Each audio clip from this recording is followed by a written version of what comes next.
So living in an urban apartment building in New York City might make for an easy list of things that most would expect. It's noisy, there's a lot of people, etc, etc. New York's not the only place with apartment buildings. Yep, and you're absolutely right. Most of this stuff never really bothered us. It was just normal.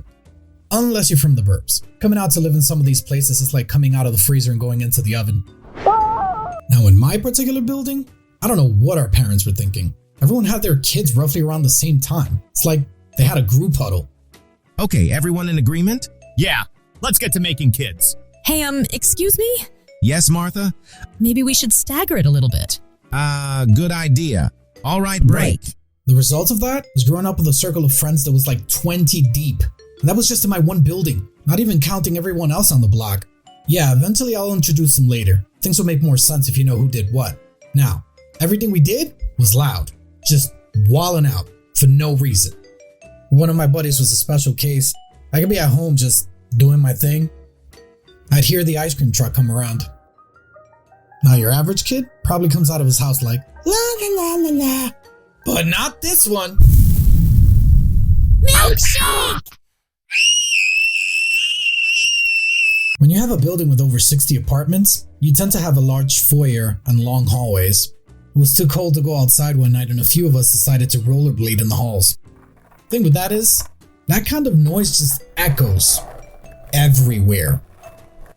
So we'd start rollerblading inside to hold on to each other by the shoulder like a freight train. After a little while, people would start opening their door and looking at us, shaking their head and just going back inside.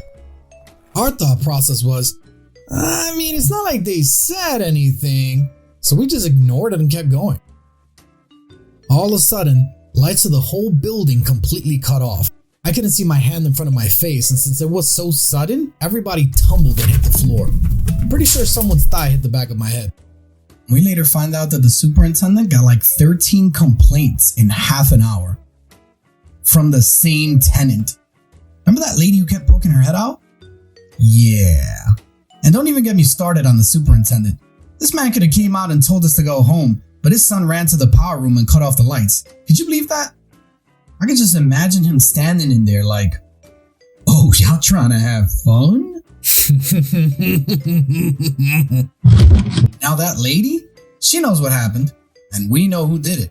And in comes the ding dong ditch phase. We knocked and dashed on that lady's door so many times, and here's the thing. That was just the start. Soon enough, everybody was just knocking on anybody's door. You could just see it in their eyes. They're looking around like, which one of these is gonna catch it today? Unfortunately for me, I was the smallest guy there, so with my little legs, I just couldn't win. They would somehow catch some side of me and threaten to tell my mom. Now that might not sound like a big deal, but when your mother's from the Caribbean and you're 10, that's a story for another time. Anyhow, if I couldn't run fast enough, I just had to react quicker. I started running scenarios in my head like I'm at my 6, dodging lasers. If it happens again, when it happens again, I have to be ready. You know, I can't be the only one that in the middle of a ding dong ditch phase, you hear a random door knock or doors unlock and you flinch. We messed around so much that I would be jumpy even when I was alone. I was so determined to get away that this one time I was walking and a tenant randomly opened his door, right? And I don't know why, but I ran towards the stairs and I didn't even do anything. So this guy's giving me the stank eye. It was you, wasn't it? I hear what you kids do around here. What, me? No, I didn't do anything. You know, it didn't even matter at this point. He coincidentally heard something at his door, opens it and sees me bolt towards the stairs. I looked so guilty. I might as well have flanched striked his door. And for you One Piece fans out there, I know that it's flanché. Not like it matters, unless you're watching it dubbed. Then you have other problems. Don't at me in the comment section. You want to know what's worse than getting caught in a ding-dong ditch? Getting pushed into someone's door. And guess who was the one it happened to? One day we were heading to my buddy Joseph's house. His mom was known for being a bit strict, so we get there. They all start debating about who was going to knock on the door. They all look at me. His mom actually likes you. I'm standing there like, y'all really gonna single me out?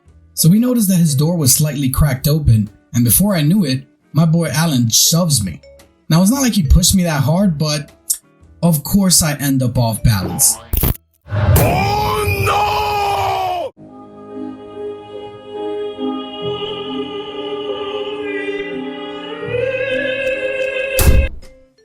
Now Joseph's mom, his grandma, his chihuahua were all looking at me confused. So I looked back toward the door, they were gone. They all just Houdini. I'm having all these eyes on me.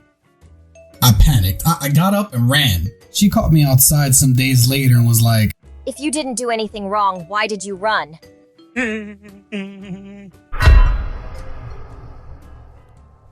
So living in a crowded apartment building was not all bad. Yeah, you have your weird neighbors, obnoxious ones, like the one dude who would sit in his rocking chair and drink to depressing Spanish music till like 4 a.m. But it had its upsides too. Unless you come across a New York City roach. That thing isn't a casual occurrence. Anybody remember the movie Mimic? No? Too old? Okay. Wait until I tell you what happened in my buddy Devin's house. Life or death. I'll see y'all next stop. Next stop, legendary encounter with New York City's giant roach.